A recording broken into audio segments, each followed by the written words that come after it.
ภะคะวะโตอะระหะโตสัมมาสัมพุทธัสสะนะโมตัสสะ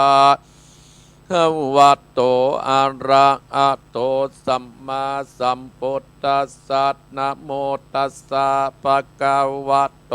อะระหะโตสัมมาสัมพุทธัสสะพุทธังสรณังสมิธัมมังสรณังกัจจามิสังฆังสรณังกัจจามิตุติยัมปิพุทธังสรณังสมิตุติยัมปิธัมมังสรณังกัจจามิตุติยัมปิสังฆังสรณังกัจจามิตติยัมปิพุทธังสรณังกัจจามิตติยัมปิธัมมังสรณังกัจจามิตติยัมปิสังฆังสรณังกัจจามิอิติปิโสภะคะวะอะระหังสัมมาสัมพุทโธมิจฉาจารณะสัมปันโนสุขโตโตอนุตตโตปุณเดสัตตัมมัสสัตตติสัทธาเทวมนุสสัตนังพุทโธภคะวัตติสวากาโตภคะวัตตาธัมโมสันติติโกอาการิโกหิปัสจิโกโอปันนะยิโกปัจจัตตังเวทิตาโปวินโยเอติโสปฏิปันโนภะคะวะโตสาวกสังโฆอุจโจปฏิปันโน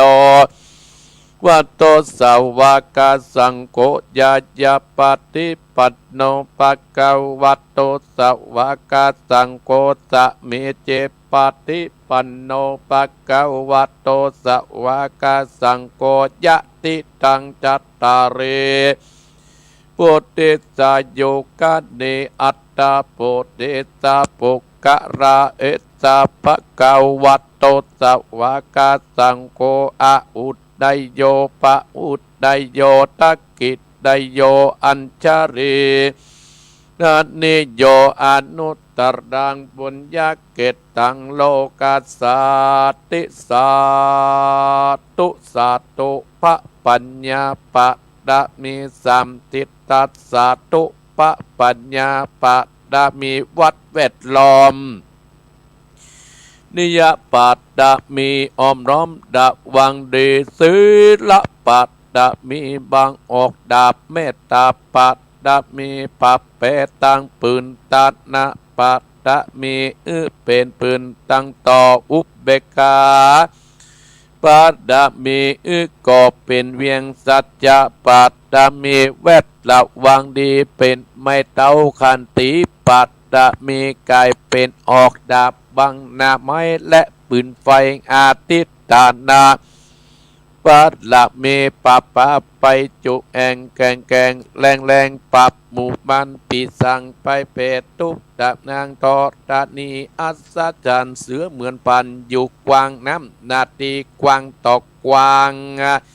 เด็กตีฟองนานองนานอกเป็นเกาตอกดอกไม้มาปุจจาปะแก่นใจจัดตันปะพุทธังเลยจุงมาไปโปรดจุงมาอนุญาตโปรดผู้กาเตะดี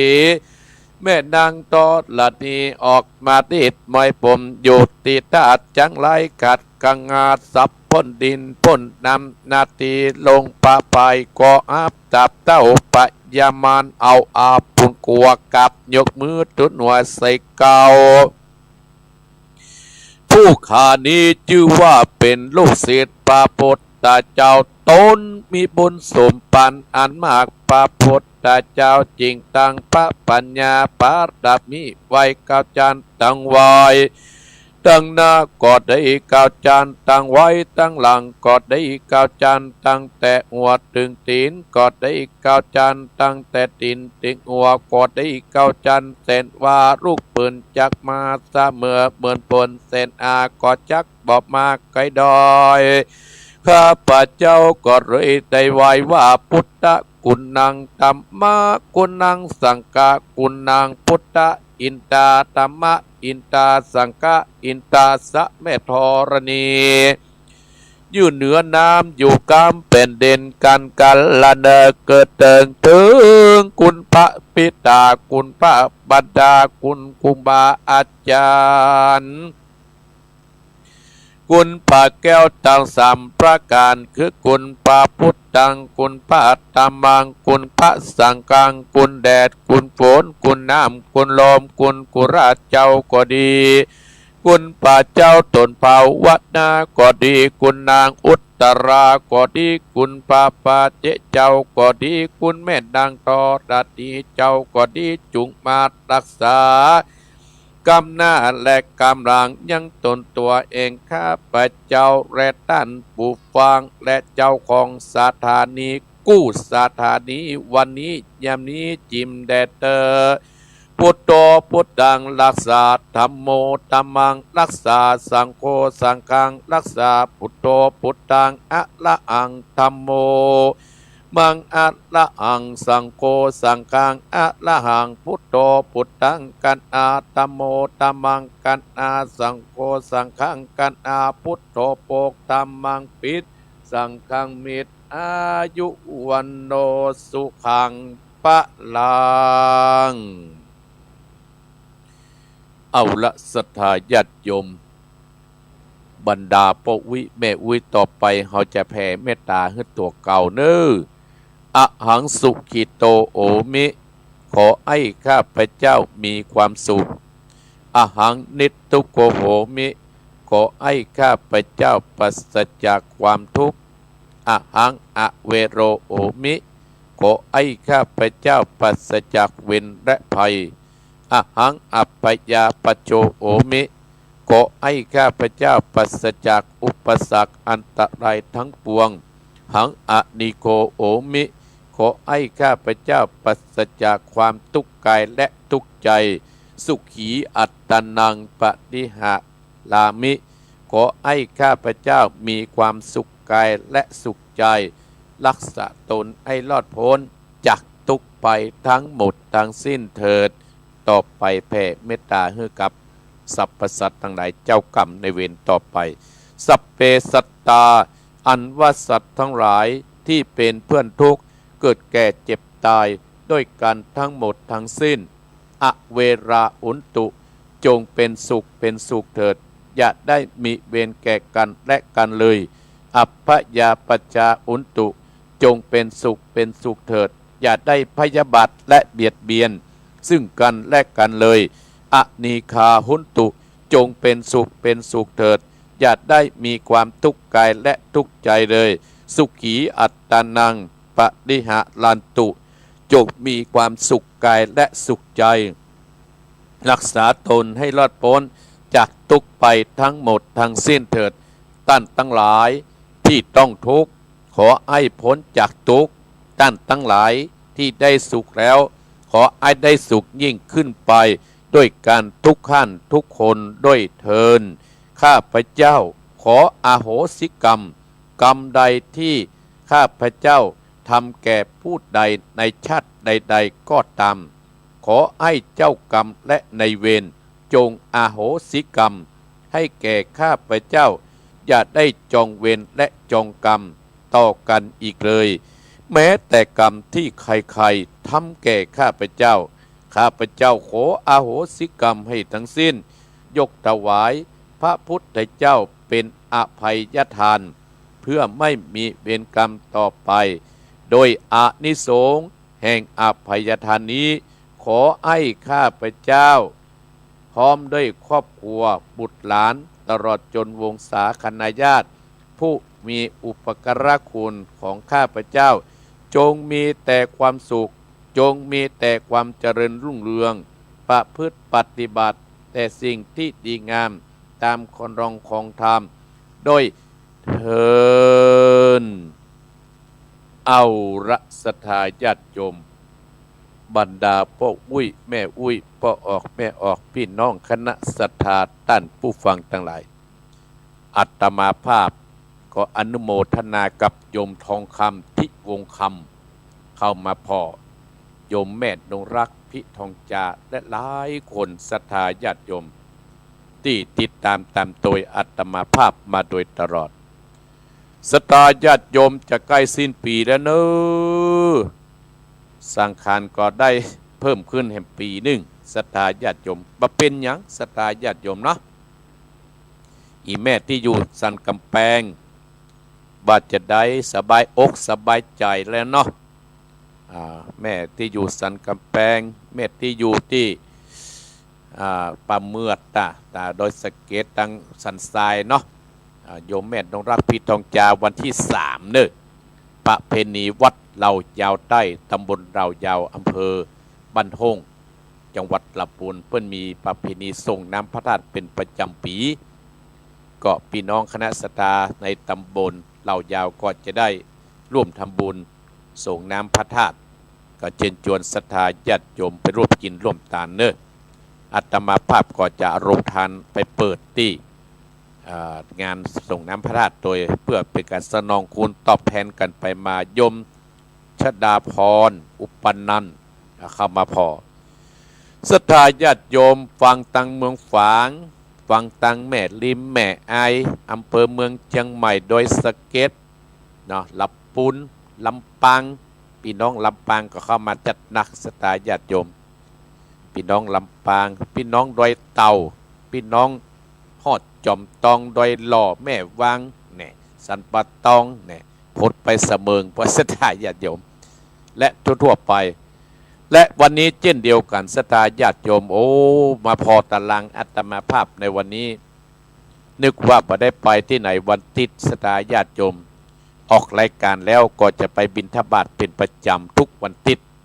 เตียวไปประมาณ2 กิโลนะศรัทธาญาติโยมเป็นการออกกำลังกาย7 วันก็ออกกำลังกายวันหนึ่ง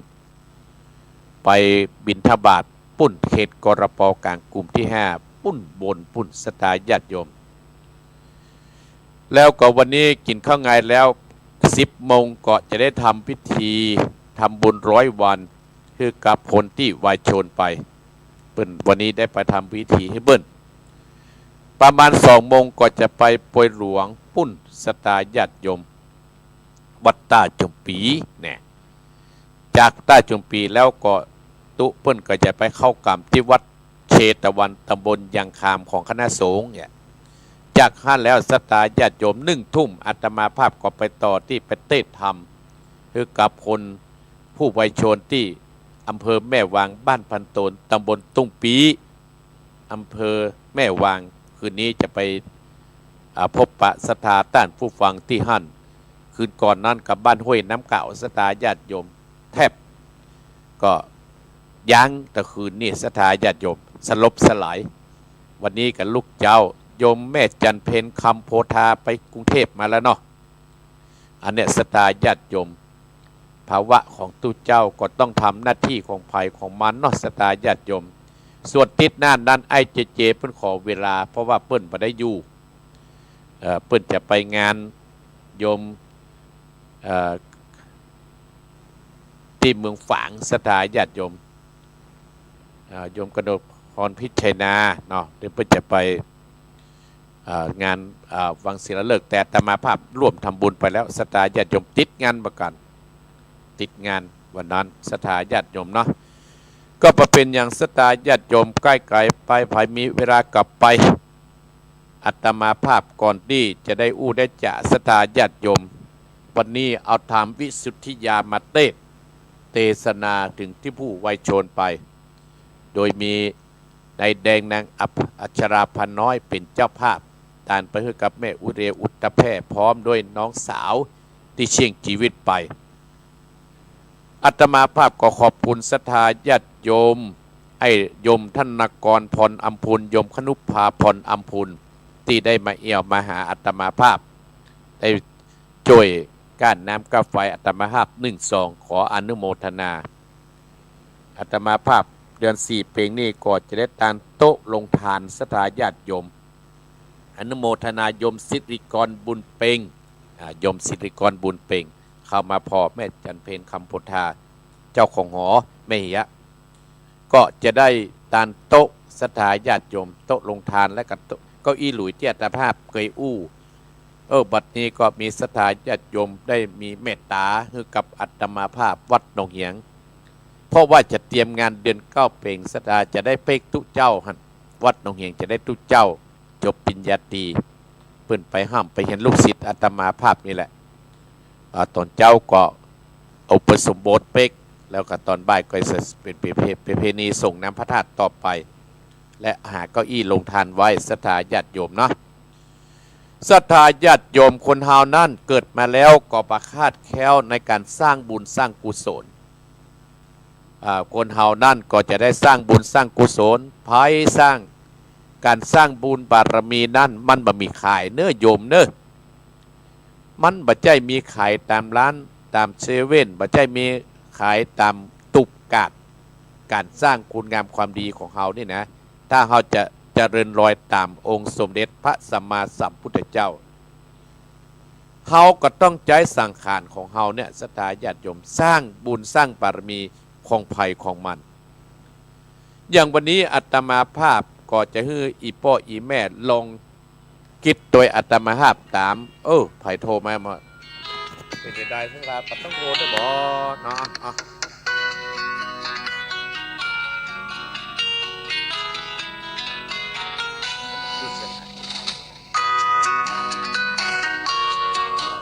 เนาะ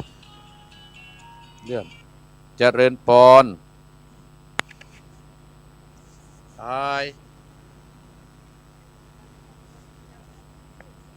แม่ไข่แก้วลืมเดี๋ยวแม่ไข่แก้วลืมคำเนาะเด็กกันได้ไม่ได้แต่มาเราเปิดลำโพงเจริญปอนแม่ไข่แก้วเรือนคำแต่นะแม่ไข่แก้วพวงคำเนาะบ้านนี่ก็แม่บวก5บวกกว่า5ก็5แล้วมันเกิดที่24เนาะ24เดือนไหนแม่โอเคโอเคเนอะบุญรักษาศรัทธาปต้องโทษแน่นอนอาตมาเดี๋ยวลืมไปแล้วนิโมทนากับแม่ก็แม่พวงแก้วพวงคำแม่ไข่แก้วพวงคำบ้านบวกก่อ5หลับปูนเปิ้นวันเกิดเปิ้นศรัทธาญาติโยมนิโมทนาเนาะศรัทธาญาติโยมก็ฮับวันนี้เลยกับนายแดงนางอัชราพันน้อยรวมกันศรัทธาญาติโยมคนเฮานั่นก็เมื่อครบกำหนดอย่างแม่ไข่แก้วพวงคำก็ได้ปิดเจ้าภาพในตอนเช้านี้เปิ้นโทรมาเกี่ยอาตมาลืมไปย้ายว่าเจ้าว่าคือว่าอายุมันนักเนาะบ่ได้เพราะงานกันนักศรัทธาญาติโยมเฮาก็ต้องปาสังขารให้สร้างบุญสร้างกุศลในการฮืดตานอย่างแม่ไข่แก้วพวงคำได้ทำในวันนี้มันก็จะเป็นบุญเป็นกุศลที่เฮาบาดเจ็บเฮาบาป่วยเฮาบาไข้เฮามีลูกอยู่ถ้อยฟังความก็เพราะว่าบุญกุศลที่เฮาได้ทำไว้การสร้างบุญสร้างกุศลเนี่ยเอาไว้กินในภายภาคหน้าอย่างแม่ไข่แก้วพวงคำบ้านบวกก่อ5หลับปุนเนี่ยศรัทธาญาติโยมเพิ่นก็ได้ทำกับนายแดงนางอัชราพันน้อยได้ทำไว้สร้างบุญสร้างกุศลการฮืดตานเมื่อเฮาฮืดตานแล้วศรัทธาญาติโยมเฮาก็จะได้มีกินมีใจประวัติธรรมเฮาเนี่ยโรยทรัพย์โรยเข้าโรยของศรัทธาญาติโยมอีพ่ออีแม่ลงสังเกตว่าคนที่เปิ้นมีกินมีใจตะก้อนอาตมาภาพก็สังเกตเหมือนกันเพราะอาตมาภาพเป็นตู้หลวงมาอายุ20 กว่าปี22 ปีศรัทธาญาติโยมถ้าเฮาบ่ได้ฮื้อกินฮื้อตานเฮาคงจะไม่มีวันนี้เฮาคงจะไม่ได้พบแม่ไข่แก้วพวงคำเฮาคงจะไม่ได้ฮู้จักแม่จันเพ็ญคำโพธาเฮาอาจจะฮู้จักแม่สีทรเขาแม่เสาวรักเขาหลายๆผู้หลายๆคนศรัทธาญาติโยมที่อาตมาภาพสามารถที่จะนักได้นามมานักแต่อาตมาภาพก็ฮู้จักหลายศรัทธาญาติโยมเพราะว่าการฮืดตานเนี่ยเป็นการสร้างบุญสร้างกุศลแห่งอย่างหนึ่งเฮาเกิดมาจัดหน้าจัดตาเฮาก็จะได้มีกินมีใจการฮืดตานนั่นเปิ้นว่าเป็นการที่เฮาจะเอาไว้กินในวัยภายภาคหน้าศรัทธาญาติโยม เพราะเฮาอยู่ถึงวันนี้เฮามีกินมีใจเฮามีกินมีใจก็เพราะว่าเฮาได้สร้างไว้จัดปางก่อนองค์สมเด็จพระสัมมาสัมพุทธเจ้านั้นเพิ่นได้ตัดไว้จะอี้อย่างแม่ไข่แก้วเปิ้นมีกินมีสุขภาพดีอายุครบรอบ24ธันวาที่ผ่านมา24ที่ผ่านมาเนี่ยศรัทธาญาติโยมเพิ่นครบรอบอายุเปิ้นครบรอบวันเกิดเปิ้นก็นึกถึงครูบาอาจารย์นึกถึงอาตมาภาพขอเอาบุญกุศลอันนี้ส่งแห่งพระธรรมเทศนาที่อาตมาภาพจะเทศเมื่อเจ้าเนี่ยคือกับกายมาเป็นเกาะแก้วไข่คำมาปกอำสัมภพิทสารอย่างตนตัวของแม่ไข่แก้วพวงคำพร้อมด้วยลูกเต้ายาติกาพร้อมด้วยนายแดงนางอัชราพันน้อยที่เป็นเจ้าภาพก็คืออยู่ดีตลอดถึงต้านผู้ฟังของอาตมาภาพทุกขั้นทุกคนตลอดถึงพี่น้องคณะศรัทธาที่เคยกินเคยทานกับอาตมาภาพมาโดยตลอด ก็คือเขานั้นมีแต่ความสุขความเจริญในการฮื้อตานสองในการฮื้อความรู้เฮาจะได้ปัญญานะศรัทธาญาติโยมเมื่อเฮาฮื้อความรู้กับคนทั้งหลายแล้วมันก็จะเป็นบุญเป็นกุศลกับตัวเฮาศรัทธาญาติโยมเฮาได้ชี้แนะแนวให้กับคนที่เปิ้นบ่ฮู้อย่าเปิ้นก็จะได้เปิ้นจะได้เอาไปใช้ในชีวิตประจำวันอย่างศรัทธาที่ท่านผู้ฟังแม่โยมเปิ้นอยู่ปวดโดยสเก็ตสันซ้ายเปิ้นก็ว่าฟังอาตมาภาพแล้วมีความสุขนี่แหละอยู่ที่โดยสเก็ตปาลานแหมเนี่ยเปิ้นว่าฟังท่านพระครูแล้วมีความสุขบางคนก็ว่าฟังอาตมาแล้วโอ้เบื่อกัดกำโบราณเพิ่นว่าจับใจแห้งมันเน้นใจกาจับใส่ครูบาประเปิงใจพระน้อยศรัทธาญาติโยมว่าก็ธรรมดาของโลกเนาะศรัทธาญาติโยมเนาะบางคนก็โอ้ฟังท่านพระครูแล้วมีความสุขบางคนก็โอ้ฟังท่านพระครูแล้วเบื่อเนี่ยอาตมาภาพก็เลยว่าจับใจแห้งมันเน้นใจกาจับใจครูบาประเปิงใจพระน้อยเป็นถึงว่าเหรอกำโบราณเนาะก็เป็นไปธรรมดาศรัทธาญาติโยมการให้ความรู้เนี่ยเราจะได้เราบางหาเกิดมาแหมจ้านเราจะได้ปัญญาและผู้ที่นำไปแก้ไขปัญหาชีวิตนั้นเปิ้นมีความสุขอาตมาภาพก็ได้บุญได้กุศลธรรมะเนี่ยศรัทธาญาติโยมมันไม่ใช่ของตุเจ้าหรอกเป็นของพระพุทธเจ้าบุญแล้วตุเจ้าก็นำมามาจ๋ามามาบอกมากล่าวแล้วมันจะศักดิ์สิทธิ์มันจะเป็นผลอย่างไรก็อยู่ที่หมู่เฮาตั้งแต่นำไปใช้ในชีวิตประจำวันของอีพ่ออีแม่กำหนึ่งอันที่สามนั่นคือการรักษาศีลอีพ่ออีแม่การรักษาศีลเนี่ยศรัทธาญาติโยมบรรดาพ่ออุ้ยแม่อุ้ยพ่อออกแม่ออกทำให้เฮาเนี่ยมีสุขภาพดีมีน้ำมีนวลอนุโมทนากับโยมแวใสนางอัชราพันน้อยแม่ก้าไข่ผ้าแม่ก้าไข่ขนมช่วงสิ้นปีเนี่ยศรัทธาขึ้นไปเตอะร้านขนมอยู่หน้าโรงเรียนร้านผ้าก็อยู่ที่หน้าโรงเรียนท่านราคาย่อมเยาศรัทธาญาติโยมบอกว่าหูจักอาตมาพระราคาย่อมเยาเนอะ ไปโฆษณาพุ่นประมาณ ยิ้มแล้วเนาะตื่นเจ้าเนาะตื่นเจ้าได้หลายเนอะตื่นขวายได้น้อยเนอะตื่นมาเมื่อเจ้านี่ก็ค้าขายขึ้นได้เงินได้ทองนักเนอะอันนี้อนุโมทนาสาธุก็เป็นคนที่อุปถัมภ์วัดวาอารามแห่งคนหนึ่งศรัทธาญาติโยมอันนี้ว่าการรักษาศีลทำให้เรามีกำลังให้เรามีสุขภาพที่ดีศรัทธาญาติโยมถ้าเราประพฤติศีลประพฤติธรรมศรัทธาญาติโยมทำให้ครอบครัวเนี่ยมีความสุขทำให้ตัวเก่าเนี่ยมีความเจริญบ้านเมืองเฮามันเดือดร้อนเพราะอย่างเพราะเฮาขาดหมู่เนี้ยศรัทธาญาติโยมเปิ้นวางไว้แล้วเฮาไปผิดมันก็เลยเดือดร้อนการที่มันเดือดร้อนทุกวี่ทุกวันเนี่ยศรัทธาญาติโยมก็เฮาเตวเข้าหาความเดือดร้อนถ้าอยู่จุดอยู่กับศีลกับธรรมคำสั่งสอนขององค์สมเด็จพระสัมมาสัมพุทธเจ้าเฮาตึงบ่เดือดร้อนศรัทธาญาติโยมบางคนก็เดือดว่าโอ้อีพ่ออีแม่ก็อยู่ในศีลในธรรม นี่อย่างอีพ่ออีแม่จะต้องตุกอย่างอี้อย่างจะต้องเป็นใจอี้บางคนก็เดือดอีพ่ออีแม่จะมาทำแล้วอย่าศรัทธาญาติโยมถ้าเราจะให้เป็นสัจธรรมเราคิดถึงเรื่องกรรมที่พระพุทธเจ้าบอกว่าคนเฮาเนี่ยนะหนีหนี้เงินล้านหนีปล้นหนีหนี้คดีหนีปล้นแต่เฮาหนีกรรมหนีเวรที่เขาจะต้องรับหนึ่งมันหนีประปล้นสักคนแม้แต่องค์สมเด็จพระสัมมาสัมพุทธเจ้าเฮายังหนีกรรมหนีเวรประปล้นศรัทธาญาติโยมแม้แต่ตุเจ้าเป็นถึงพระอรหันต์แล้วยังหนีกรรมหนีเวรประปล้นเลยผลสุดท้ายก็ต้องได้รับผลของกรรมนั้นไปในศรัทธาญาติโยมเพราะฉะนั้นเฮาหนีประปล้นศรัทธาญาติโยมเฮาหนีประปล้นหมู่สิ่งเหล่านี้เพราะเฮายังมีลมหายใจเพราะเฮายังมีชีวิตที่ต้องสู้ต่อไป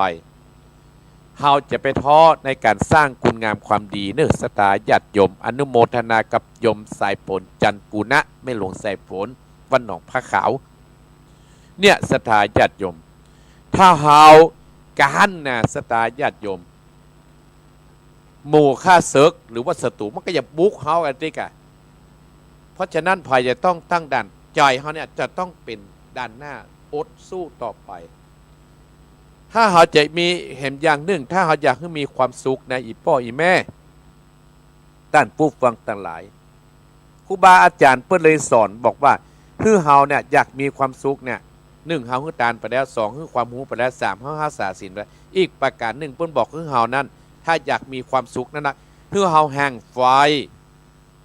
ไก่ผีหนีน้ำเนี่ย ถ้าอยากให้มีความสุขอีกอย่างหนึ่งนะคืออีป้อยแม่นะห่างไฟไก่ผีหนีน้ำอนุโมทนายมสมพรรัตนังศรัทธาพูดติดตามอุบาสิกาแห่งคนหนึ่งติดตามสร้างวัดสร้างวาศรัทธาญาติโยมตื่นพอดีโยมสมพรเนอถ้าอยากมีความสุขอีกประการหนึ่งเนอแม่สรินทิพย์แม่สวรักษ์แม่ทอนขันเนอทุกคนที่ฟังอาตมาว่าเมื่อเขาห่างไฟไก่ผีหนีน้ำไอ้ยังห่างไฟศรัทธาญาติโยมไฟนี่มันเป็นของฮ้อนเหรอเนาะอีพ่ออีแม่เนาะไฟเตียนก็ฮ้อนไฟอย่างก็ฮ้อน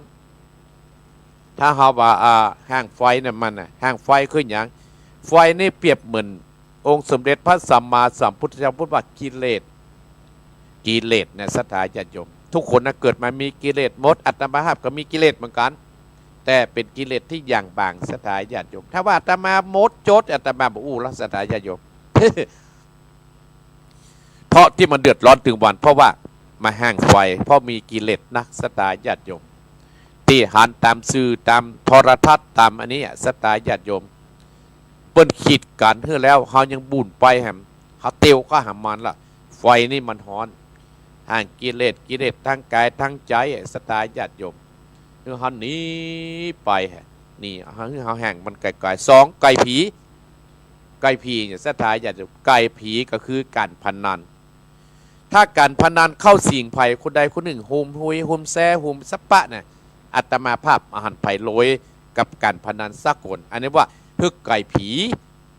คือการพนันศรัทธาญาติโยมสามคือหนีน้ำอย่างน้ำที่ไหนจะมาท่วมฝนหน้าหนาวก็คือหนีน้ำเมาน้ำเบียร์อันเนี้ยศรัทธาญาติโยมถ้าเราไปลงอยู่ในพระวกพระวนหมู่นี้นะเขาจะบ่มีความสุขห่างไฟไก่ผีหนีน้ำเนื้อศรัทธาญาติโยมเนาะตีห้าแล้วศรัทธาญาติโยมบรรดาพ่ออุ้ยแม่อุ้ยพ่อออกแม่ออกพี่น้องคณะศรัทธาด้านผู้ฟังโยมสมพรตื่นแล้วเนาะอนุโมทนาเด้อเปิ้นแจกผ้าแจกขัวบนดอยปุ่นเนี่ยผิวพรรณวันณะเปิ้นถึงงามถึงใสวังถึงใสศรัทธาญาติโยมเปิ้นไปบริจาคเงินทองที่ห้านที่นี่อาตมาฮับแปลงวัดแปลงวาเปิ้นก็บริจาคเปิ้นเลยมีเงินมีทองใจศรัทธาญาติโยมด้านอาหารการกินเปิ้นก็ส่งข้าวส่งน้ำให้กับวัดกับวาบ้านเปิ้นก็ถึงมีกินมีใจเนี่ยบ่อดบ่อยากเนี่ยศรัทธาญาติโยมนิมิตขัดตุน เพราะฉะนั้นอาตมาภาพเลยนำธรรมะเล็กน้อยนี่มาอู้ให้ศรัทธาในละเจ้าของวันอาทิตย์ในวันนี้อย่างใดก็ตามการอนุโมทนากับอีพ่ออีแม่ แม่อุ้ยไข่แก้วพวงคำเนอที่วันเกิดวันที่24ก็ขอให้อยู่กับลูกกับหลานอยู่กับรายการของอาตมาภาพไปโดยตลอดแม่อุ้ยไข่แก้วพวงคำเนี่ยเพื่อนคือกำลังอกกำลังใจอาตมาภาพมาโดยตลอดแล้วก็ครบรอบวันเกิดวันที่24วันนี้เป็นเจ้าภาพการเทศน์การธรรมเมื่ออาตมาร่วมกับนายแดงนางอัชราพันน้อยก็ขอเป็นบุญเป็นกุศลกำจุอุดหนุนผู้ฟังของอาตมาภาพทุกขั้นทุกคนแม่ไข่แก้วอาตมาภาพก็เลยมีเรื่องนิทานในชาดกเล่าเพื่อศรัทธาก่อนที่จะเทศน์ธรรมเนี่ยแถมท้ายศรัทธาญาติโยมเพราะไอ้อย่างจะอู้ยาวติดแน่ไปได้มาเราศรัทธาญาติโยมเปิดมาได้เปิดให้อาตมาภาพเพื่อขอเวลาอาตมาภาพก็มอบเวลาขึ้นไปเรียบร้อยเมื่อตะวาอันนี้เอาเรื่องนิทานคนบ่ฮู้จักบุญคุณคนศรัทธาคนบ่ฮู้จักกุลคนคนบ่ฮู้จักบุญคุณคนนะศรัทธาญาติโยมในสมัยหนึ่งมีสมัยที่พุทธพระองค์เฮาองค์สมเด็จพระสัมมาสัมพุทธเจ้าเฮานี้ได้เกิดมาเสวยเป็นพระโพธิสัตว์ไปออกบวชเป็นฤาษีปลูกอาสมอยู่ที่หิมน้ำในป่าแห่งหนึ่งในคืนหนึ่งในขณะที่กำลังเจริญเมตตาภาวนาอยู่ที่หั่นในศาลาใกล้ต้านน้ำนั้นก็ได้ยินเสียงโคลนเสียงหมื่นโคลนห้องขอความช่วยเหลือดังมาจากในน้ำท่านฤาษีท่านนายท่านฤาษีก็จึงคว้าคบไฟหรือว่าไฟสายเดินไปที่หิมฝั่งแม่น้ำแล้วก็ส่งไปที่ขอนไม้ขอนไม้นั้นลอยน้ำมาขอนไม้นั้นก็มี4ชีวิตด้วยกันที่ลอยมา4ชีวิตนั้นมีผายพ่องมีใจหนุ่ม2มีนกแขกเต้า3มีงูและหนูและงูฤาษีก็เลยตัดสินใจว่ายน้ำไปเอาขอนไม้ยูขอนไม้เข้ามาที่ตะฝั่งเมื่อนำ4ชีวิตนั้นขึ้นมาตามกระแสน้ำในคืนนั้นแล้วบนฝั่งแล้วใกล้อาสมเรียบร้อยศาลาเรียบร้อยท่านฤาษีก็ได้ก่อไฟขึ้นเพื่อให้เขาทั้งหมดได้ไล่ความหนาวเน็ตจากการที่แจ้น้ำมาเมินๆมานานๆแล้วกองหนึ่งก็ฮือสัตว์ทั้ง3อยู่อีกกองหนึ่งนั่นก็ฮือคนใจหนุ่มอยู่เมื่อมีความอบอุ่นเรียบร้อยฤาษีก็ได้ถามไทยความเป็นมาว่าเหตุน้อยท่านทั้ง4จึงปากันเกาะขอนไม้มาลอยมาถึงที่นี่ศรัทธาญาติโยมทั้งหลายนกแขกเต้าก็ตอบในนามของตัวแทนสัตว์ทั้ง3ว่าแต่ว่าเนี่ยได้มีพายุฝนได้กันนำพัดเอาพวกเฮาตกลงมาในแม่น้ำแต่โดยดีข้าทั้งหลายได้คว้าขอนไม้ไว้ได้ขอนไม้นั้นก็ลอยตามกระแสน้ำมาถึงที่นี่แล้วพระเจ้าค่ะเห็นหรอนกแขกเต่านี่ตอบแทนสัตว์ถึง3ตัวส่วนพ่อใจนั้นก็บอกว่าข้าพเจ้านี้เป็นลูกพญาเจ้าเมืองปราณสีเนอนี่หรอ ข้าได้ลงเล่นน้ำที่กับหมู่ทหารตั้งหลายแต่ได้ถูกกระแสน้ำป่าพัดออกมาแต่เฮาก็คว้าขอนไม้พยุงชีวิตมาเช่นเดียวกับหมู่สัตว์ตั้งหลายใจหนุ่มนั้นก็เล่าให้ฤาษีฟังโอ้มันเป็นจันนี้กะเนี่ยฤาษีด้วยเหตุว่าทั้ง4น่ะลอยคอน้ำมาต้านฤาษีก็ช่วยจัดหาผลไม้ของกินเลี้ยงดูอย่างดีเห็นว่าสัตว์ทั้ง3 1นกแขกเต้าหนูและงูมีอาการหิวและเปิ้นอย่างเห็นได้ชัดเจนและสัตว์ก็เป็นตัวน้อยๆจึงนำผลไม้ที่ฮือเขานั้นกินก่อนแล้วก็นำมาฮือลาดกุมารลูกพญาเจ้าเมืองแต่ภัยราชกุมารลูกพญาเจ้าเมืองนั้นแทนที่จะยินดีกับท่านฤาษีผลไม้มาให้กินมาเสวยกับน้อยใจท่านทั้งหลายมีจิตใจคิดแค้นฤาษีว่าได้นำผลไม้ไปให้สัตว์เดรัจฉานกินก่อนตัวเองจึงมีอาการออกอย่างหันได้เด่นชัด ท่านฤาษีเห็นแต่บ่ได้เอ่ยปากออกมาเมื่ออาคันตุกะตั้งหลายถึงหมู่นั้นกินอิ่มนำฉะนั้นท่านฤาษีก็จัดที่นอนที่พักขึ้นเรียบร้อยพักกันที่นี่ก่อนถ้าน้ำลดแล้วเขาก้อยท่านทั้งหลายก้อยปิกปั้นปิกจองเนาะเดี๋ยวกันเมื่อคืนวันที่นี้แล้วก็ ฤาษีก็เฮือเขานั่นกับถิ่นฐานที่พักลาดกุมารหรือว่าลูกพญาเจ้าเมืองก็ยังผูกใจเจ็บแค้นปู่ฤาษีท่านทั้งหลายที่เอาอาหารฮือจ้าเนี่ยเอาฮือสัตว์เดรัจฉานก่อนว่าเขาเป็นลูกของพญาเจ้าเมืองอะไรอย่างเงี้ยอย่างอี้วันหนึ่งจะต้องแก้แค้นฤาษีแต่โดสถาญาติโยมเพื่อช่วยชีวิตมาละจมสมจีใจบุญเนอท่านตะวัน ยังแค้นเพิ่นอยู่ที่ช่วยชีวิตเพิ่นเนี่ยสถาญาติโยมจากนั้นราชกุมารลูกพญาเจ้าเมืองก็ปากันลาฤาษีไปต่างคนก็ไปลูกพญาเจ้าเมืองก็ไปหาพญาเจ้าเมืองกรุงพาราณสีส่วนนกแขกเต้าและหนูและงูก็ปากันสัตว์เดรัจฉานก็ปาไปอยู่ที่ของภัยของมันตั้นทั้งหลายอยู่มาเนินมานานเต้าใดตั้นทั้งหลาย ก็เข้าใจว่าสัตว์เหล่านี้ภัยจะฮุกกูนพ่องไงกันปู่ฤาษีก็เลยจะไปเอี่ยวหาเขาเริ่มด้วยไปเอี่ยวหานกแขกเต้าส่วนหนูและงูก็บอกคือไปเอี่ยวหาตัวเนี่ยตั้นทั้งหลายเพราะว่าเขาอยากรู้ว่าภัยจะนี้จากนั้นท่านอีพ่ออีแม่บรรดาศรัทธาญาติโยมทั้งหลายไปเอี่ยวหานกแขกเต้าไปเอี่ยวหาหนูและงูต่างทั้งหลายก็มอบทรัพย์สมบัติให้สัตว์มอบทรัพย์สมบัติให้ปู่ฤาษีเพราะว่าไอ้3 คนสัตว์เดรัจฉานเนี่ยมีความกตัญญูหูกุลแหละจากนั้นท่านทั้งหลายก็ฤาษีก็เลยจากไปเมืองปาราณสีแหมเพื่อจะไปทดลองว่าลูกพญาเจ้าเมืองจิตใจมันจะเป็นจะไรที่เขาช่วยเหลือมาท่านทั้งหลายไปถึงในเมืองเนี่ยอีพ่ออีแม่ศรัทธาญาติโยมลูกของพญาเจ้าเมืองเนี่ยมีความแค้นอยู่ในใจแล้วก็สั่งฮือเสนาอามาตย์ทั้งหลายยับต้านฤาษีเนี่ยเคี่ยนศรัทธาญาติโยมเคี่ยนจนเลือดห้ามศรัทธาญาติโยมส่วนสัตว์เดรัจฉานมีหนูงูนกแขกเต้านั้นได้มอบทรัพย์สมบัติแต่พระลูกพญาเจ้าเมืองซึ่งเป็นคนเนี่ยศรัทธามอบความเจ็บปวดให้ปู่ฤาษีอีพ่ออีแม่แล้วกึดนะพุทธเจ้าเลยตรัสว่าภายที่มีความอักตัญญูมีความกตัญญูต่อผู้ที่มีพระคุณเนี่ยตกน้ำกระไหลตกไฟกระตึงจะไหม้จะต้องได้รับความเดือดร้อนแน่นอนเพิ่นถึงตัดไว้แล้วจากนั้นศรัทธาญาติโยมเล่าเสนาอามาตย์นึกสงสัยเขาเนี่ยต้องมาเคี่ยนฤาษีก็เลยถามที่มาที่ไป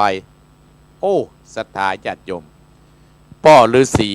นั้นก็ได้อู้จ่าฮือกับนายทหารว่าลูกพญาเจ้าเมืองเนี่ยเป็นคนใจนะเป็นคนที่มีความอักตัญญูแล้วเนี่ยหมูจักบุญคุณโคนแล้วเนี่ยศรัทธาญาติโยมตัดสินใจยับลูกพญาเจ้าเมืองเคี่ยนแล้วก็เนรเทศออกจากบ้านเจ้าเมืองแล้วก็ตั้งท่านฤาษีปู่ฤาษีขึ้นเป็นพญาเจ้าเมืองปกครองเมืองปาราณสีต่อไปอีพ่ออีแม่ท่านผู้ฟังทั้งหลายท้ายปู่ฤาษียังนึกถึงหนูและงูนกแขกเต้าก็เลยใจหมู่เศรษฐาอามาตย์ไปเจิญเขาเหล่านั้นมายับเอามาขังไว้เอามาเลี้ยงในเมืองปาราณสีให้อิ่มหนำสำราญอันเนี้ยศรัทธาญาติโยมเปิดถึงบอกว่าภายมีความกตัญญูหูกุลเนี่ยศรัทธาตกน้ำตะลายตกไฟตึงไหม้เหมือนงูหนูนกแขกเต้าเนี่ยจากไปหากินแล้วมาอยู่ในหัวในเวียงสบายใครปู่ฤาษีได้มีความกึศเติงหาที่มีความกตัญญูที่ได้ช่วยเหลือกันมาศรัทธาญาติโยมนิทานเรื่องนี้ก็เลยสอนให้เราหูว่าคนใดมีความกตัญญูหูกุล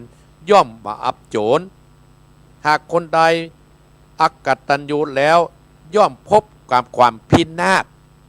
เหมือนลูกพญาเจ้าเมืองเตี้ยตามภาพ ได้อ้างอิงมาฮื้อสตาญาติโยมนี่แหละตี 55 นาทีและสตาญาติโยม เอาละสตาญาติโยมอาตมาภาพยังเปิดสายเด้อเนอะไผ่ห้ามโทรนี่พ่อแม่เนอะไผ่ห้ามโทรได้อาตมาภาพเต้ถามก่อนเฮ้อกับแม่ไข่แก้วปวงคำก่อนวันเกิดเปิ้นพร้อมกับนายแดงอัจฉริน้อยเต้ตานหาพ่อหาแม่เปิ้นเนอะ และก่อนที่จะเต้ทำนี่อนุโมทนากับศรัทธาญาติโยมที่ให้ความเมตตาวัดหนองเหียงซึ่งเดือน4เปงวันที่3เนี่ยอาตมาภาพตันเก้าอี้หลุยไว้กับวัดที่อู้ไม่เมาและสดาญาติโยมปีที่แล้วล่ะแล้วก็จะตานโต๊ะลงทานเก้าอี้เหล็กไว้กับวัดเพราะวัดหนองเหียงนี่มันมีศรัทธาญาติโยมโต๊ะนั้นก็730 บาทเอามา20ตั๋วประเดี๋ยวนี้ได้ไปแล้วเหลือ16ตั๋วเนื้อศรัทธาญาติโยมคนเก้าอี้หลุยนั้นเอามา13ตั๋วตัวละ3,000หมดพอดีก็อนุโมทนากับโยมธนศักดิ์ตะแสงนางสุมารีกันทตั้มบ้านม่วงโตนอำเภอบ้านโฮง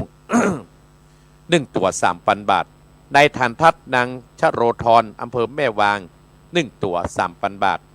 ในสีทัศน์นางวาสนาพิวงงามสันปะตอง1 ตั๋ว 3,000 บาทต้านพระครูสันติเจติยาพรท่านเจ้าอาวาสวัดเกตการามอำเภอเมืองจังหวัดเชียงใหม่1 ตั๋ว 3,000 บาทขออนุโมทนาขอบคุณท่านพระครูสันติเจติยาพรเจ้าอาวาสวัดเกตการามที่ร่วมทำบุญเป็นเก้าเป็นการให้เก้ากับผมเนอะท่านอยู่วัดท่านเป็นเจ้าอาวาสวัดเกตการามอำเภอเมืองเชียงใหม่โยมธนากรโยมคณุภาพรอัมพูนนั่นนายนพดลนางรุณภานางบุญเรืองจันวงศ์บ้านสารปีและหนองเหียงร่วมกัน1 ตั๋ว 3,000 บาทโยมทิชากรป้าแมวแม่วาง1 ตั๋ว 3,000 บาทโยมสายาเสาศีลพร้อมด้วยน้องแม่วาง 3,000 บาทโยมสุภาชัยโยมพันธิราสุขสงวนแม่ก้าขายผ้ากัดงัวพ่องกัดแรงพ่องสันปะตอง1 ตั๋ว 3,000 บาทโยมจันทาวันแสงแม่หลวงบันเย็นขัดตุนบ้านหนอง5บ้านหนองเหียงร่วมกัน1 ตั๋ว 3,000 บาทอันนี้อนุโมทนาและแม่แก้ววาเลนไทน์แหม1 ตั๋ว 3,000 บาทอนุโมทนาสาธุตัวเนอร์และอันนี้เก้าอี้โต๊ะหลุยบดพอดีสัก13 ตั๋วศรัทธาญาติโยมส่วนโต๊ะลงทานที่อาตมาจ้างไปยืมเปิ้นตัวละ730 บาทแม่นกับ730 บาทเนาะศรัทธาญาติโยมเนาะ730 บาทมี20 ตั๋วอนุโมทนาโยมอนันต์นางศรีวันกันทวงศ์1 ตั๋ว730 บาทปนันเลิศแม่บุญทองบุญวงศ์1 ตั๋ว730 บาทนายแดงนางอัชราพันน้อยโดยปุยพ่อแม่ก้าขายขนมแม่ก้าขายเสื้อผ้าโดยปุย1 ตั๋ว730 บาทน้องเฟิร์นพันน้อยโดยปุย730 บาทค้างแหม16 ตั๋วเนื้อศรัทธาญาติโยมอนุโมทนาสาธุท่านผู้ฟังใครสนใจก็มาเนอะมาอาตมาภาพก็จะเขียนชื่อติดแล้วจะส่งเฟซส่งไลน์ให้พอเนาะเอาละศรัทธาญาติโยมแม่ไข่แก้วนะฟังธรรมเนอะวันเกิดอยู่ดีมีสุขอายุมั่นขวัญยืนเนอะแม่ไข่แก้วพวงคำเนอะเอาละตั้งอกตั้งใจฟังธรรมณบัดนี้สมศรีใจบุญสุทัศน์พิวงเนอะ อนุโมทนาสาธุโดยนะโมตัสสะภะคะวะโตอะระหะโตสัมมาสัมพุทธัสสะสันตะโวดุดาสัมโพธิสัตว์ทั้งหลายอันว่าสูตรอันนี้อาจเป็นนิทานแห่งสูตรทั้งหลายมีผมราชาสูตรเป็นต้นนะ ยังมีเศรษฐีสัมตะโกนอันเป็นดีโดยเขาของ10,000 โกดจุคนที่1ชื่อว่าวิปาติคนที่2ชื่อว่าวิลาติคนที่3ชื่อว่าสุตวิอามากามีเขาของและลูกและคนนะ สติตะกลสาราเข้าของเป็นนาตันนาเสียงคนละหมื่นแสนก็มีแลซ้ำเอาลูกคนละกอดกอบปากันกัดตามบนตันไปบอกกาดแล้วกอบปากันนะก็ตามบาปมากนักจะแต่เก่ากอบปากันไปเรนจูพวกเมียกันไปลักเข้าของจังมางัวควายควาสัตว์มนทินนาตัดชีวิตดังพูดนี้แหลดนาผู้กาต่างหลายกอดดันนาเล่นกับปีกุสัมมันเอินนาเขาก็ปะกันกัดตามบุญตันนักหนากันแล้วจะยมปีบันกอดดันนามัดเขาจุกคนแล้วจุ้งไปตุกมาโมดดัดโตเขาก็ปาการออกจากปากหอกอายตาปอดเหลือกแล้วเขาก็ปาการห้องเหมือนดังงัวควายก็มีจะยมปีบานนาก็เอาเจ้ามาดกันจุกคนถึงบันตอนเจิดก็มารอดดังอันเขาก็มาเขี้ยวถามที่อยู่ทุกวันบอกกาดจะยมปีบานก็ถามว่าเมืองอยู่ใดเมืองโคนนาปุนใดกัดตามบาปมักนาสู่ใดกัดตามยังอันใดอานุจุปะกันแล้วหยุดได้เมืองก่อนเขาก็สู่เอารับสินปล่อยกัดตามบนตันมหาติปะมาลายโต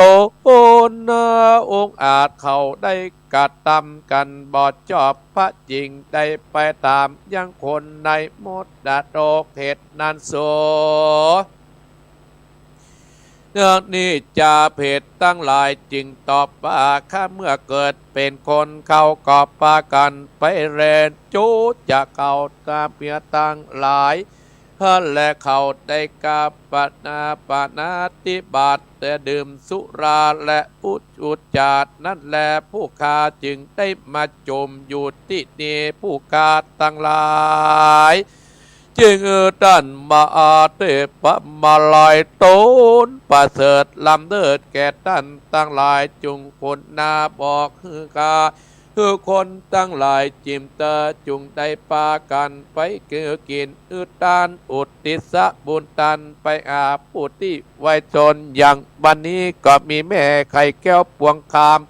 นายแดงนางอัจราปันน้อยก็ได้มาเป็นเจ้าภาพเพื่อจักตามบุญตันไปหาผู้ที่วัยจนและแม่ไข่แก้วปวงคำเพื่อได้ทำบุญวันเกิดวันนี้ขอท่านเจ้าภาพนั้นจงมีแต่ความสุขความเจริญยิ่งขึ้นไปและนาดังนั้นนะแม้นว่าผู้กายังบ่ปุ้นว่าอันพ่อแม่สู่ได้กัดตามบ่จอบได้เข้าของเก้าโกด10โสดก็เป็นของตานนั่นแหละนาดำนันผู้คาขอกราบไว้ท่านมาเตนจุงนำคำนี้ไปบอกแก่เจ้านอกจมปูคือเขาได้พ้นจากหมดนาอกอย่าได้กลับมาที่เก่าแหลดนานิปันจัดแต่แม้นว่าปุกกาลาผู้ดอยได้แต้มเขียนตามวิสุทธิญาณดวงนี้เป็นตันก็มีอานิสงส์มากนักจะแต่และนายโยปุคาโรอันว่าปุกกาลาได้แต้มเขียนเป็นตันก็มีอานิสงส์30,000กับบุคคลได้แต้มเขียนวิสุทธิญาณก็มีอานิสงส์ตันแล้วก็มีอานิสงส์มากนักจุติตายจากเมืองคนก็เจตธรรมได้ไปเกิดสวรรค์จันทร์วาสูตันตั้งหลายได้ตันธรรม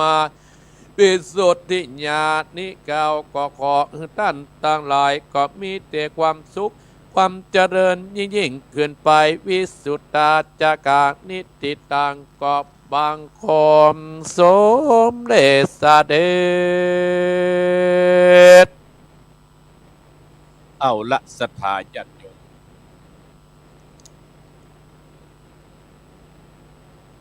อาตมาภาพได้ได้จาได้อธรรมมาเทศน์ให้ศรัทธาญาติโยมเดี๋ยวตี5:25 นาทีบ่พักเลยนะศรัทธาญาติโยม พักขายยาเพราะว่าเวลาของอัตมาภาพนี้น้อยเนาะสตาญาติโยม10 นิ้วอัตมาภาพอนุโมทนากับโยมสมพรรัตนังแบกแกตสันทรายร่วมโต๊ะเล็กที่เอาไว้ตั้งลงทานวันที่เดือนเก้าเป่งเห็นเนาะ1 ตัวสตาญาติโยมอนุโมทนาสาธุขอให้เป็นบุญเป็นกุศลให้โยมสมพรรัตนังพร้อมได้ครอบครัวพร้อมได้ลูกเต้าญาติมิตรจากค้าจากขายตานวันนี้ตีอีวันหน้าก็ได้นักกว่า10 เต้า20 เต้า100 เต้าสตาเหลือ15 ตัวสตาญาติโยมอนุโมทนากับคุณแดงใจพรมและบัวผินบ้านเหล่ายาววันที่3กับประการยมแม่จันเข้ามาพออนุโมทนายมบัวผินมหานันท์อนุโมทนาเนื้อศรัทธาญาติโยมนั้นทำคำสอนวันนี้ก็มีแม่ไข่แก้วพวงคำทำบุญวันเกิดตานหิ้วกับพ่อเกิดแม่เกิดเจ้ากรรมและในเวรเนื้อศรัทธาญาติโยมก็ขอเป็นบุญเป็นกุศลคือแม่ไข่แก้วพวงคำนั้นให้อยู่กับลูกกับหลานให้มีสุขภาพสมบูรณ์วันเกิด24ที่ผ่านมาเนอะอวยพรย้อนหลังนะแม่เนอะอนุโมทนากับโยมแดงพันน้อยโยมอัจฉราพันน้อยตันทำให้พ่อให้แม่ก็แม่วิเลวตะแพทย์และน้องสาวเป็นต้นเป็นประธานอนุโมทนาน้ำธรรมคำสอนนี้เปิ้นว่ามีเศรษฐีศรัทธาญาติโยมเศรษฐีเนี่ย3 ตระกูลศรัทธาญาติโยมพ่อแม่เปิ้นคงจะได้กินได้ทานนะโอ้เงินเปิ้นนักหนาปาป้านเศรษฐี3 ตระกูลเนี่ยตระกูลใหญ่ที่สุดก็มีเศรษฐีคนนึงชื่อว่าวิกะปติส่วนเศรษฐีคนที่2ว่าชื่อวิรัติคนที่3ชื่อวิสุทธิหามัคคะ3 ตระกูลโอ้โรย3 ตระกูลนี่ให้โรยขนาดพอดีแค่ปะสักโคนเนาะโยมสมพรว่าจะได้เนาะโอ้ศรัทธาญาติโยมโอ้เขาอยู่ในเมืองโคนเขาก็กินตันศรัทธาญาติโยมสุดท้ายเขาเกกินตันนั้นเขาได้กินตันแล้วคนเฮาอย่างที่อาตมาภาพนั้นผู้คนเฮานั้นบักคาดแควสรัตธรรมมิชดังอนัตติโตเนี่ยที่อาตมาภาพยังบอกว่าเฮามีความแก่เป็นธรรมดาเมื่อเฮาจะถึงความแก่เนี่ยเฮาก็มันสร้างบุญสร้างกุศลว่ากินตันไว้กินในภัยภาคหน้าท้ายเฮาก็บรรลอดพ้นคือพยาธิธรรมมิพยาถิงอนัตติโตเรามีความเจ็บไข้เป็นธรรมดาเราจะล้นพ้นความเจ็บไข้ไปได้ท้ายเมื่อมีความเจ็บไข้มรณะธรรมมิมะระนังอนัตติโตเรามีความตายเป็นธรรมดาเราจะล้นพ้นความตายไปได้เศรษฐีถึง3 ตระกูลเนี่ยศรัทธาญาติโยมก็ตายละเข้าละของตายละเข้าละของศรัทธาญาติโยมก่อนที่เปิ้นจะตายเปิ้นก็แบ่งทรัพย์สมบัติให้กับลูกกับหลานเปิ้นโยมแม่จันเพนฮับโตตัวหนึ่งโอ้เหลือ14ศรัทธาญาติโยมแม่จันเพนคำโพธาอนุโมทนาสาธุและเขียนชื่อแล้วแม่เขียนชื่อลงลายเพื่อนกี่คนก็ว่ากันไปเนาะ5-6 คนเข้าตัวก็ได้ศรัทธาญาติโยมแม่จันเพนคำโพธาเปิ้นปิดเจ้าของโอ้แม่จันเพนนั้นเพิ่งกินเปิ้นตานทั่วไปศรัทธาญาติโยมเป็นอุบาสิกาที่กำจุ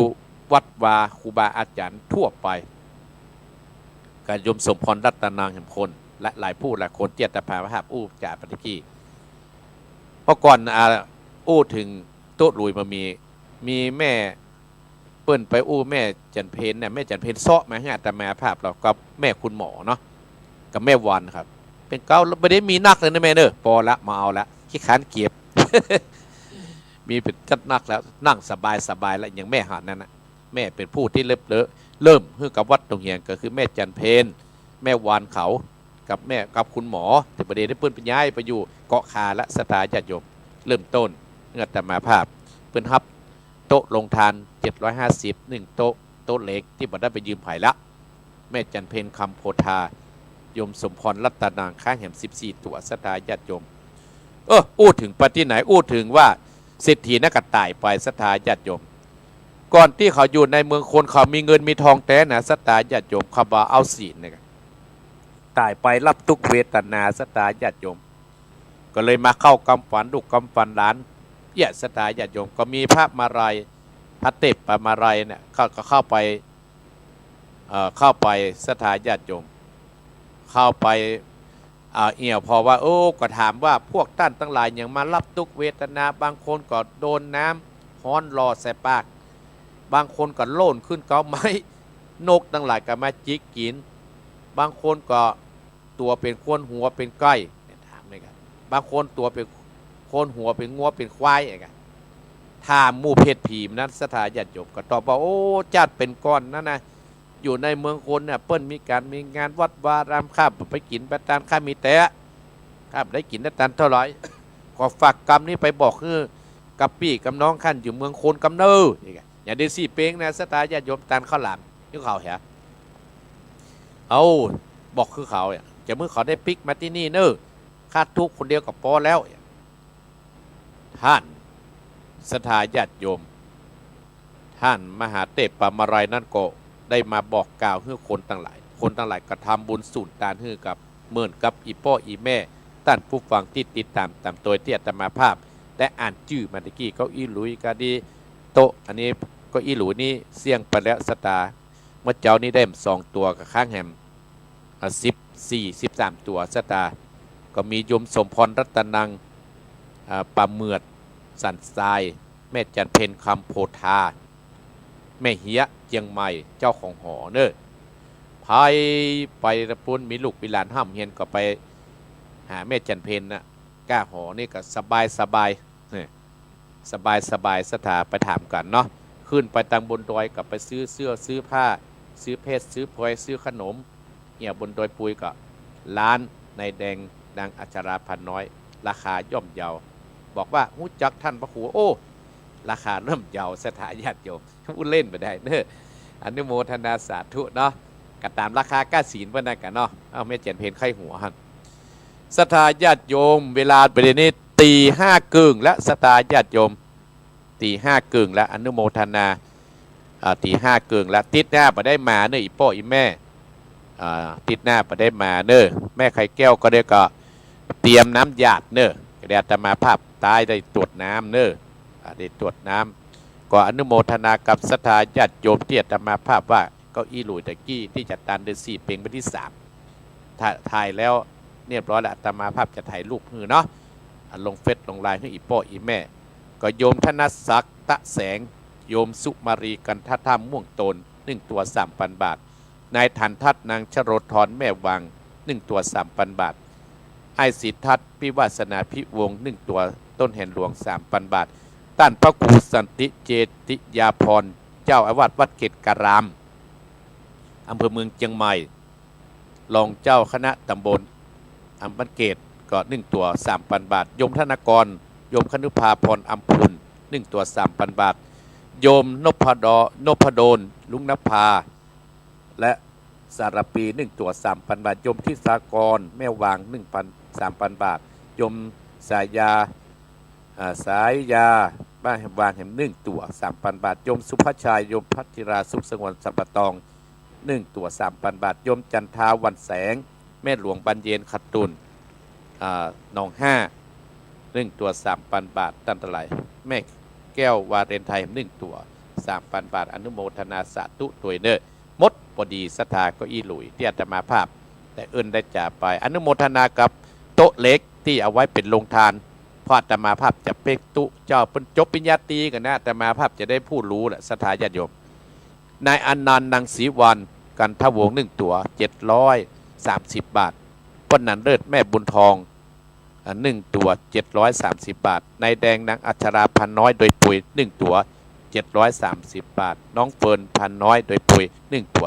730 บาทและแม่ใจเพนคำโพธา1 ตัวแม่เฮีย730 บาทและโยมสมพรรัตนังแม่สันทรายแม่แก้ดสันทรายเนาะปลาเมือด1 ตัวสถาญาติโยม1 ตัว 730 บาทอนุโมทนาสาธุตัวเนอ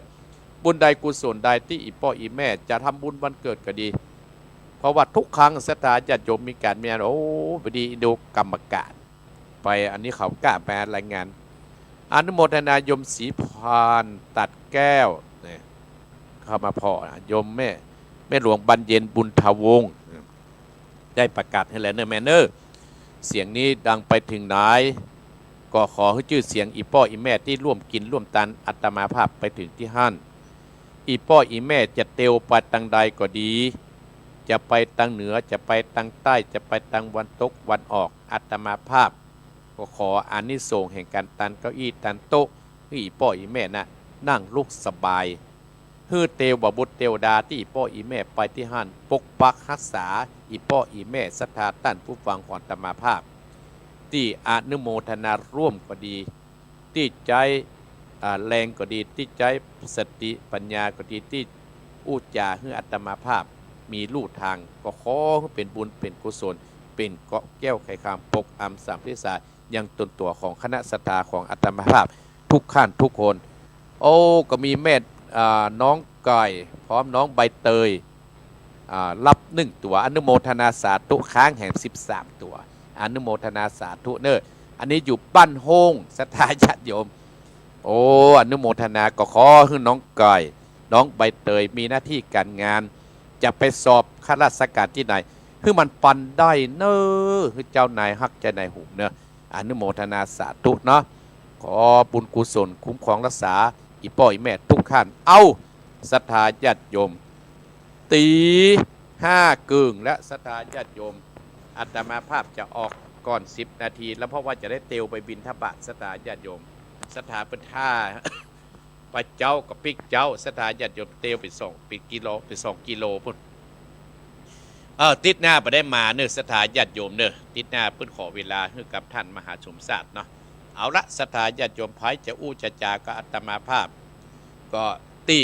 0828857225 มันมีไผอู้แล้วก็มันมีไผอู้จะปั่นปอนนั่นนะ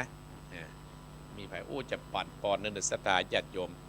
อาตมาภาพขอบุญกุศลกับจุอุนุศรัทธาเด้อเอ้าสายแรกจะเดินปอน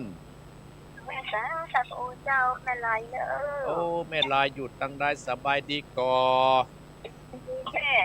ยังกับเป้าอ๋ออนุโมทนาเนอประจำเก้าอี้จันโตเนอสบายอนุโมทนาเนอแม่ลายเนออนุโมทนาเนอเจ้าสาธุเนอแม่เนอจะกำไอ้สาท่านโพเจ้าเนอกำลังใจเนอจะเลินปอนเนอแม่เนอสาธุเจ้าสาธุจะเลินปอนสายต่อไปจะเลินปอนจะยังหูแม่ยังแม่ยังก็แม่พรสันกำแพงโอ้เก่งแต่แม่พรได้ตลอดสันกำแพงอนุโมทนาเนออนุโมทนาช่วยเด้อโอ้ชาตุอายุวันโนสุขังพลังแน่นี่ก็ขอให้พระครูอยู่ดีมีสุขปีเก่าไปปีใหม่มาขอให้อยู่มีจบมีลาภมีอายุมากกว่านี้เด้อโอ้พรนี่ย้อนไปหาแม่เนออายุวันโนสุขังพลังล้อมเจ้านมัสการเจ้าจะเดินปอนสายต่อไปจะเริญปอนนมัสการครับหลวงพ่อว่าจะได้อากาศเย็นจังเลยเช่นกันผมก็แพ้อากาศเย็นไอคุ้งเลยครับนี่อโมทนานะ48ไม่ได้อาจารย์มา48นั่น2 วันไม่มีแดดเลยอย่างเดียวกันมีโอกาสจะไปเยี่ยมค่อนชั่วถึงกลางวันอะไรสายนั่นแดดพระอาทิตย์ออกก็หายแล้วถ้ามีโอกาสจะไปเยี่ยมนะครับจะเริญขอบคุณนะครับครับผมเจริญปอนสายต่อไปไว้สาเจ้าท่านพระครูแม่ย่าแม่บัวลอยบ้านชุดข้อตำบลตะก้ออำเภอแม่สวยขออนุโมทนาบุญโดยโตเนอโอ้ยอยู่ดีมีสุขนะแม่เนอเจ้าสาธุเจ้าบุญใหญ่บุญหลวงนะแม่เนอปอนนี่นะเนอจะเริญปอนสายต่อไปเจริญปอนแกเป็นสัตว์เจ้าท่านพระครูแม่ทอนแม่สีทอนนึกไม่มาแล้วแม่สาวรักไห่แซบเนอแม่สาวรักแน่เจ้าแม่สาวรักมีหน่ายโมโหแน่แม่สาวรักแน่ฮะ แม่สาวรักหายไปเนอะบอกแม่เอิ้นมาเนอะ เจ้าไล่สาเจ้า บุญรักษาเจริญปอนสายต่อไป สาเจ้าท่านพระครูเจ้า แม่ยัง เจ้า บ้าแม่ ติดมาเรียงเป้ามาแอวบ้านก่อน โอ้แม่แม่นิดแม่นิด เจ้า แม่นิดสบายดีเนาะ เจ้าสบายดีเจ้า โอ้เวียงปับเป้าเวียงปับเป้าอนุโมทนาแม่นิด ควา นะ มสาสุขภาพตัวนะเจ้า โอ้อาตมากับแพ้ความแน่บอกกันนะเจ็บหลังบ่แม่ หนาวอะ เจ็บหลังบ่แม่นั่งอยู่ดำหูนี่ให้ได้ เจ้า มูลกุศลนะแม่เนอรักษาแม่เนอ เอาอนุโมทนาบุญตัวนะเจ้า สาธุบุญรักษาสายต่อไป0828857225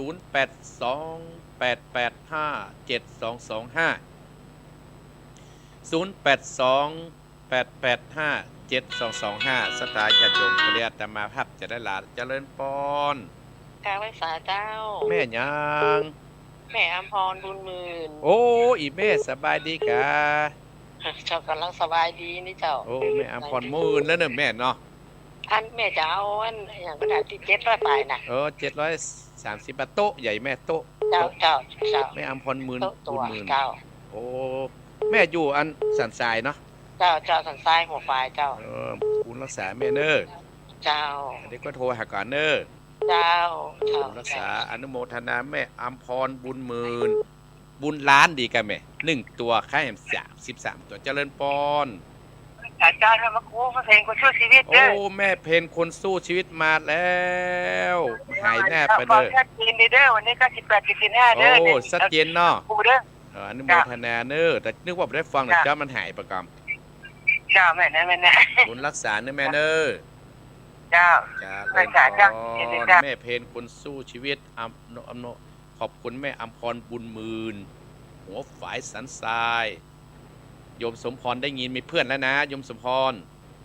เจริญปอนไผจะโทรมาใกล้จะหมดแล้วเนอ0828857225วิทยุดับไปสถานญาติโยม วิทยุดับไปอีกแล้วสถานญาติโยมอีพ่ออีแม่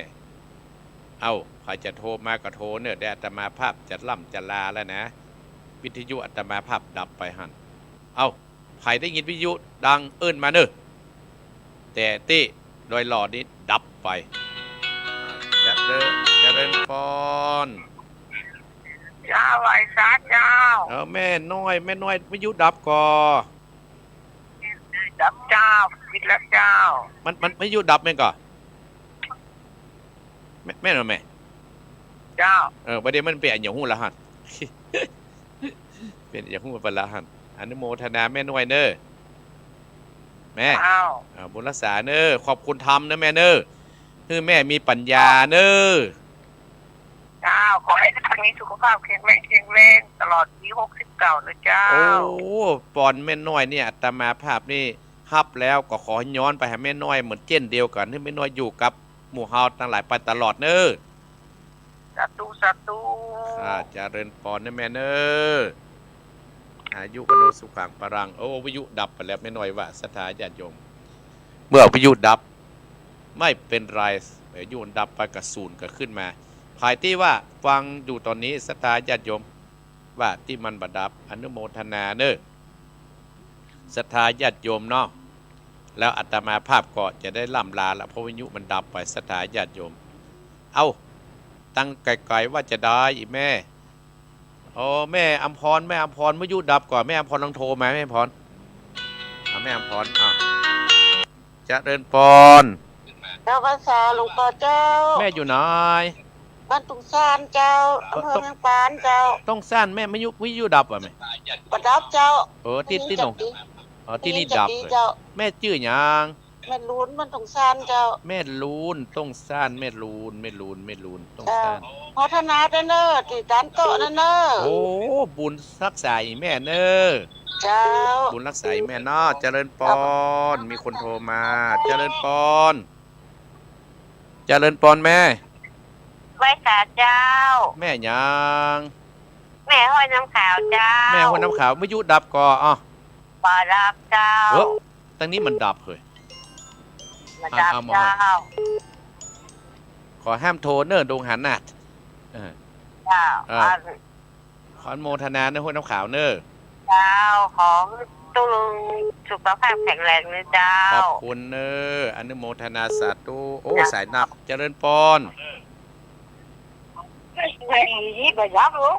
บัดดับครับโอ้ไม่พรโอเคสายนับเจริญพรบนรักษาเนอร์ศรัทธาญาติโยมแม่พรว่าบัดดับอ่ะห้วยน้ำขาวก็ว่าบัดดับแต่ที่โดยหลอดที่ดับของลงงัวดับอ้าวมาเป็นยังศรัทธาญาติโยมเนาะแม่ดวงหานาดเด้อดวงหานาดอนุโมทนาที่โทรมากี้อาตมาพลาดปิดพ่อโทรมาเสร็จอันใหญ่เนาะถ้าโทรมาอันน้อยเนี่ย0828857225แม่สาเด้อ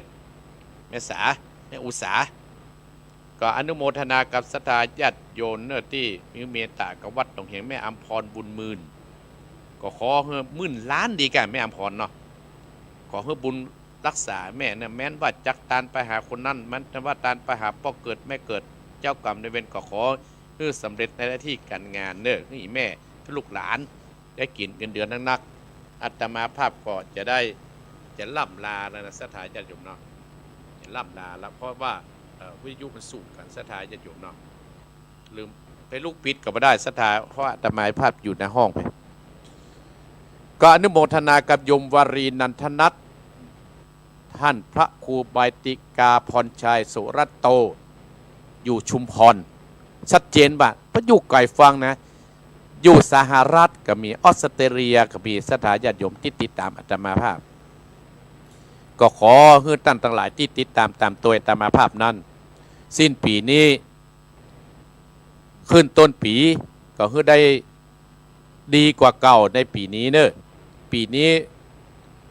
ดีโมอี้ปีหน้าให้ดี10 เท่า20 เท่า100 เท่าพันเท่าปีนี้เฮาให้เงินได้โมอี้ปีหน้านี่ขึ้นต้นปีเนี่ยให้ท่านได้10 เท่า100 เท่าพันเท่าเหมือนกันภัยที่มีความทุกข์ก็มันหายทุกข์ภัยที่มีความทุกข์ยากสิ่งใดก็มันหายหมดภัยที่เป็นพยาธิก็มันหายหมดขึ้นต้นปีเนี่ยให้ร่างกายอุดมสมบูรณ์มีเงินมีทองใช้อยู่กับลูกกับหลานไปเมินเอาละศรัทธาญาติโยมอีพ่ออีแม่ท่านผู้ฟังทั้งหลายแม่ไข่แก้วเนอก็อนุโมทนาแม่ไข่แก้วปวงคำบ้านบกก5ที่ทำบุญวันเกิดเนออีแม่เนอก็ขอเป็นบุญเป็นกุศลกำจุอุดหนุนอีพ่ออีแม่ทุกท่านทุกคน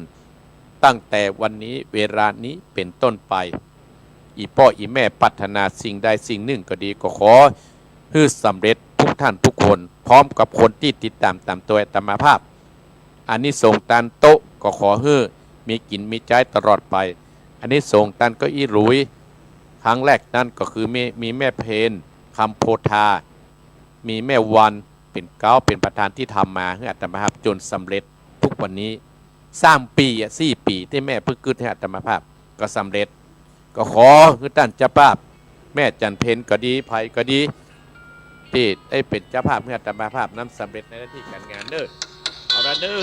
อาจารย์เจริญพรเจ้าแม่แดงนะแม่แดงหน่อยบ้านไหนอ้อแม่แดงหัวฟ้ายแม่ละเจ้าฟังอยู่นะเจ้ามันดังอีกอะดังเจ้ามีในสวนเนี่ยมันได้ตัดกระหล่ำนะเจ้าโอ้คือถ้าขายกระหล่ำได้เงินนักเด้อเจ้ารักษาไม่ได้เด้อฟังพุทธอาทิตย์เลยนะอนุโมทนานะแม่เด้อ